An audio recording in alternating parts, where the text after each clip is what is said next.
Appearances R deceptive. இப்போதைக்கு சம்மந்தமே இல்லாமல் சொல்கிற அப்படின்னு கேட்டிங்கன்னா, இன்றைக்கி பார்க்க போகிற பதிவுக்கும் இந்த பர்டிகுலர் விஷயத்துக்கும் நிறையவே சம்மந்தம் இருக்குன்னு நான் சொல்லுவேன். ரீசெண்டாக நான் பார்த்த ஒரு டாக்குமெண்ட்ரி என்னை ரொம்ப இம்பாக்ட் பண்ணிடுச்சு. அதாவது இப்படி கூட மனுஷங்க இருப்பாங்க அப்படின்னு ஒரு பக்கம் ஆச்சரியப்பட்டாலும், ஐயோ இப்படி கூட மனுஷங்க இருப்பாங்க அப்படின்னு ஒரு பக்கம் பயமுறுத்திச்சுன்னு நான் சொல்லுவேன்.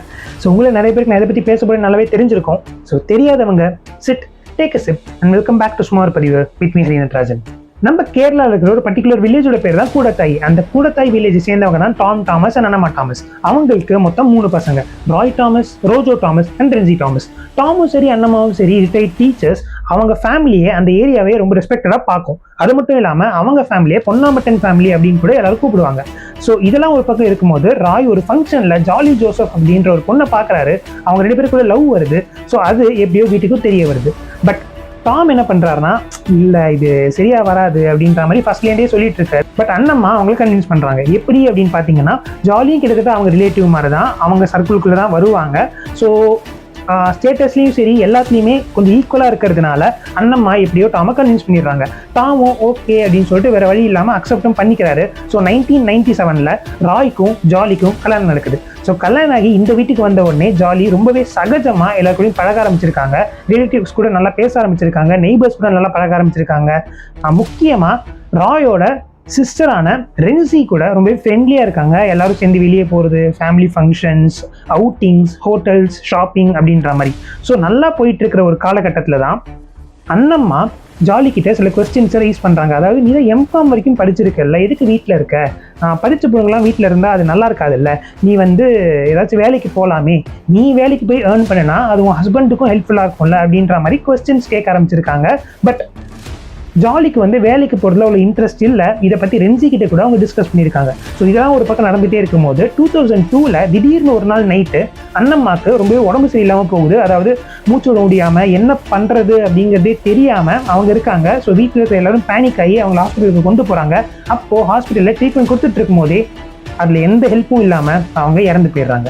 ஸோ ஃபேமிலியே உடஞ்சி போயிடுது. அதாவது ஃபேமிலியை கண்ட்ரோலில் வச்சுருக்கிற ஒரு பர்சன் இறந்து போயிடுறாங்க. ஸோ ஃபேமிலியில் அடுத்து யார் கண்ட்ரோல் எடுத்துப்பாங்க அப்படின்ற ஒரு கேள்வியும் வர ஆரம்பிக்குது. ஏன்னா ரோஜோ கல்யாணம் ஆகி யூஎஸ்ல செட்டில் ஆயிடுறாரு, ரென்சியும் கொலம்போல கல்யாணம் ஆகி செட்டில் ஆயிடுறாங்க. ஸோ இங்கே இருக்கிறது ராய் ஃபேமிலி மட்டும்தான்.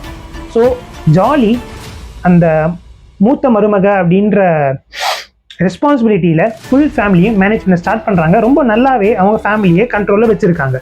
ஸோ இதெல்லாம் ஒரு பக்கம் நடந்துகிட்டே இருக்கும்போது அவங்க மதர்-இன்-லா சொன்ன மாதிரி கேலிக்கட்டில் இருக்கிற என்ஐடிலையும் ஒரு பார்ட் டைம் லெக்சரராக வேலைக்கு சேர்றாங்க. ஸோ அதுக்கப்புறம் அவங்க மேலே இருக்கிற ரெஸ்பெக்ட் ரிலேட்டிவ்ஸ்லேயும் சரி நெய்பர்ஹுட்லேயும் சரி ரொம்பவே அதிகமாக ஆரம்பிக்குது. ஸோ ஒரு ரிட்டையர்ட் டீச்சரோட மருமக என்ஐடிலேயே ப்ரொஃபஸராக இருக்கா அப்படின்ற மாதிரி. ஏன்னா ஃபேமிலி என்ன யோசிக்கிறாங்கன்னா, இப்போதைக்கு டெம்பரரியாக இருக்கா, போக போக பர்மனெண்ட் ஆகிடுவா, ஸோ அது ஃபேமிலிக்கு ஒரு பெருமை தானே அப்படின்ற மாதிரி எல்லாருமே ரொம்பவே ஜாலியை ரெஸ்பெக்டடாக பார்க்க ஆரம்பிச்சிருக்காங்க. அது ஜாலிக்கும் ரொம்பவே சந்தோஷமாக இருந்திருக்கு. ஸோ இதெல்லாம் ஒரு பக்கம் நடந்துகிட்டே இருக்கும்போது 2008 டாம் தாமஸ் இருக்கார்ல, அவர் எப்பயும் போல் டின்னர் முடிச்சுட்டு அவர் ரூமில் டேப்லெட் சாப்பிட்டு உட்காந்துட்டு இருந்திருக்காரு. அப்போ அவருக்கு மூச்சு விடுறது ரொம்பவே கஷ்டமாக இருந்திருக்கு. என்ன பண்ணுறதுன்னு தெரியாமல் வாஷ் மிஷின் கிட்ட போயிட்டு ஏதோ பண்ண ட்ரை பண்ணும்போது கொலாப்ஸ் ஆகி கீழே விழுந்துடுறாரு. அப்போது ஜாலி ரூம்குள்ளே நெய்பர் ஹெல்ப்னால அவங்களாம் ஆட்டோ ரிக்ஷாவில் ஹாஸ்பிட்டலுக்கு கொண்டு போகிறாங்க. பட் போகிற வழியிலேயே டாம் இறந்து போயிடுறாரு. ஸோ 6 வருஷத்தில் 2 பேர் பொன்னாமட்டன் ஃபேமிலியில் இறந்து போகிறாங்க. ஸோ மொத்த ஃபேமிலியும் உடஞ்சி போய் உட்காந்துட்டு இருக்கு. இது நடந்த கொஞ்ச நாள்லேயே ஜாலி நார்மலாக எப்பயும் போல் அவங்க வேலைக்கு போகிறது எல்லாமே பண்ணிட்டு ஃபேமிலியை பார்த்துட்டு இருந்திருக்காங்க. கொஞ்ச நாளில் ராய்க்கு அவரோட பிஸ்னஸில் லாஸ் ஆக ஆரம்பிச்சிருக்கு. அதனால டிப்ரெஷனுக்குள்ளே போக ஆரம்பிச்சிருக்காரு. இதுக்கு நடுவில் ஜாலிக்கு எம்எஸ் மேத்யூ அப்படின்ற இவங்க ரிலேட்டிவ் ஒருத்தர் கூட அஃபேர் இருக்குது அப்படிங்கிறதும் ராய்க்கு தெரிய வருது. அதை பற்றி கொஸ்டின்ஸ் எழுப்பியிருக்காரு. பட் ஜாலி அதெல்லாம் ஒன்றும் இல்லை, அப்போல்லாம் இருந்தால் நான் சொல்லியிருப்பேன்ல அப்படின்ற மாதிரி ஒரு மழுப்பலா மாதிரியே பதில் சொல்லியிருக்காங்க. பட் ஒரு நாள் நைட் என்ன ஆகுது அப்படின்னு பார்த்தீங்கன்னா, ஜாலி அவங்க குழந்தைங்க கூட தூங்கிடுறாங்க. பட் ராய் ஆஃபீஸ் முடிச்சுட்டு வீட்டுக்கு வந்துட்டு சாப்பிட்டுட்டே இருக்கும்போது அவருக்கு ஏதோ சஃபகேஷன் ஆகி அவர் ரெஸ்ட் ரூமில் போயிட்டு உள்ள தாப்பால் போட்டு அப்படியே விழுந்து இறந்து போயிடுறாரு. ஸோ அந்த பொன்னாமட்டன் ஃபேமிலியில் கிட்டத்தட்ட 2002 ஆரம்பிச்சு 2011 இப்போ ராய் இறந்து போயிருக்காரு. ஸோ 9 வருஷத்தில் 3 பேர் இறந்து போகிறாங்க. பட் அண்ணம்மாவோட பிரதர் என்ன சஸ்பெக்ட் பண்ணுறாங்க அப்படின்னு பார்த்தீங்கன்னா, அண்ணம்மா சரி டாம் சரி வயசானவங்க, அவங்க இறந்து போகிறதுல மேபி ஏதாச்சும் நேச்சுரல் காஸ் அந்த மாதிரி இருக்கலாம். பட் ராய்க்கு 40 வயசு தான் ஆகுது, அவருக்கு திடீர்னு ஹார்ட் அட்டாக் இறந்து போனோம். ஏன்னா நீங்கள் முக்கியமாக பார்த்தீங்கன்னா அவங்க 3 பேர் இறந்து போனதுக்கான ரீசன் ஹார்ட் அட்டாக்காக இருக்கலாம் அப்படிங்கிற மாதிரி தான் போஸ்ட்மார்ட்டம் ரிப்போர்ட் டாக்டர்ஸ் வந்து அவங்களோட ஃபைனல் வெர்டிக்ட்ல சொல்கிறாங்க. ஏன்னா போஸ்ட்மார்ட்டம் எதுவுமே பண்ணல, அட்டாப்சியும் எதுவுமே பண்ணல. பட் அண்ணம்மாவோட பிரதர், அதாவது மேத்யூ அப்படிங்கிறவர், நான் முன்னாடி சொன்ன மேத்யூ இந்த மேத்யூ கிடையாது, 2 பேரும் வேற, கன்ஃபியூஸ் பண்ணிக்காதீங்க. ஸோ இந்த மேத்யூ வந்து எனக்கு வந்து ராயோட மரணத்தில் ஏதோ ஒரு சந்தேகம் இருக்கு, நீங்கள் கண்டிப்பாக அட்டாப்சி பண்ணுங்க அப்படிங்கிற மாதிரி போலீஸ் கிட்ட சொல்றாரு. ஸோ போலீஸும் ராயோட பாடியை அட்டாப்சிக்கு அனுப்புறாங்க. ஸோ அட்டாப்சி ரிப்போர்ட்ல என்ன வருதுன்னு பார்த்தீங்கன்னா, ராயோட உடம்புல சைனைட் இருந்திருக்கு அப்படிங்கிற மாதிரி தெரிய வருது. ஸோ உடனே மேத்யூவுக்கும் சரி எல்லாருக்கும் சரி ஷாக்கு. ஐயோ சைனைடா, அப்போ இது வந்து நார்மல் டெத்னு நினச்சிட்டு இருந்தோம் அப்படின்ற மாதிரி நினைக்கும் போது ஜாலி கிட்ட இதை பற்றி கேட்குறாங்க. ஜாலி என்ன சொல்கிறாங்கன்னா, அவருக்கு ரொம்ப நாளாவே பிஸ்னஸில் லாஸாக இருந்துச்சு, அவர் ரொம்ப டிப்ரெஷனில் இருந்தார், நிறைய கடன் வாங்கியிருந்தாரு, ஸோ மேபி அதனால் அவர் சூசைட் பண்ணியிருப்பாரு, இந்த விஷயத்தை இதோ விட்டுருங்க, ஏன்னா எனக்கு 2 பசங்க இருக்காங்க, அவங்களோட ஃபியூச்சர் இதனால் பாதிக்கப்படும், அது மட்டும் இல்லாமல் எங்கள் ஃபேமிலியோட பேர் இதனால் கேடும் அப்படிங்கிற மாதிரி ஜாலியும் ரொம்பவே ஸ்ட்ரிக்டாக சொல்லிடுறாங்க. ரோஜோவும் சரி ரென்சியும் சரி, அண்ணன் வந்து என்ன லாஸ் ஆயிருக்கு, இவ்வளோ கடன்லாம் வாங்கியிருக்கான், நம்மக்கிட்ட சொல்லவே இல்லை ஒரு வார்த்தை கூட, இது சரியில்லை அப்படிங்கிற மாதிரி கோவத்தில் அவங்களும் எதுவும் கேள்வி கேட்காம ஜாலி சொன்னதை ஆமாம் கரெக்டு தான், இதை அப்படியே விட்டுடலாம் அப்படின்ற மாதிரி சொல்லிடுறாங்க. ஸோ அந்த கேஸ் அதோட நின்றுடுது. பட் மேத்யூவுக்கு டவுட் இருந்துகிட்டே இருந்திருக்கு. ஏன்னா எப்படி ராய்க்கு சைனைட் கிடச்சிருக்கும், ஏன்னா சைனைட் அவ்வளோ ஆக்சசபிளாக யாருக்கும் கிடைக்காது, எப்படி இது கிடச்சிருக்கும் அப்படிங்கிற மாதிரி யோசிக்கிறாரு. அதை ஜாலிக்கிட்டையும் வந்து கேட்குறாரு. அந்த டைமில் ஜாலியோட வீட்லேயே, அதாவது அந்த பொன்னாமட்டன் வீட்லேயே மேத்யூவும் ஹார்ட் அட்டாக் வந்து இறந்து போயிடுறாரு. ஸோ தொடர்ந்து 2002, 2008, 2011 அண்ட் 2014 கிட்டத்தட்ட 12 வருஷத்தில் 4 பேர் இறந்து போகிறாங்க. ஸோ அந்த வீட்டால் தான் எல்லாரும் இறந்து போயிடுறாங்க.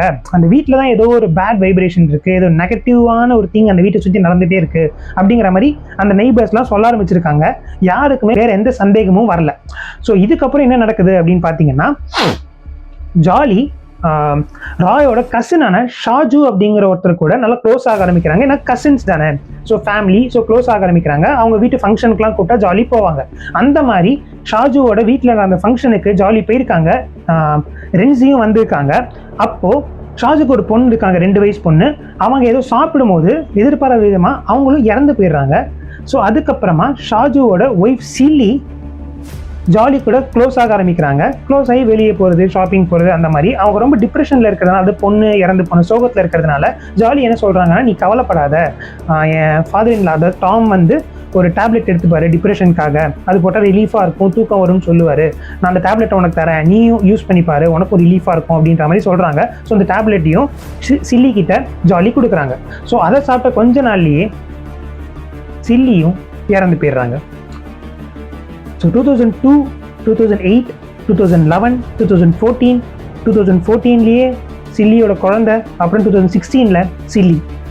ஸோ 14 வருஷத்தில் 6 பேர் ஒரே ஃபேமிலியை சேர்ந்தவங்க இறந்து போகிறாங்க. அவங்க காஸ் ஆஃப் டெத் கிட்டத்தட்ட ஒரே மாதிரி தான் இருக்குது. அதில் ஒருத்தர் மட்டும் சூசைட் அப்படின்ற மாதிரி ஒரு டவுட் இருந்தாலும், மீதி 5 பேர் இறந்ததுக்கு ரீசன் பெருசாக எதுவும் வித்தியாசமே இல்லாமல் ஒரே மாதிரி இருந்ததால் யாருக்கும் எந்த டவுட்டுமே வரலை. ஸோ இது கொஞ்ச நாள், அதாவது கொஞ்சம் வருஷத்துலேயே ஷாஜு சொன்னல அவரையே ஜாலி 2வது கல்யாணம் பண்ணிக்கிறாங்க.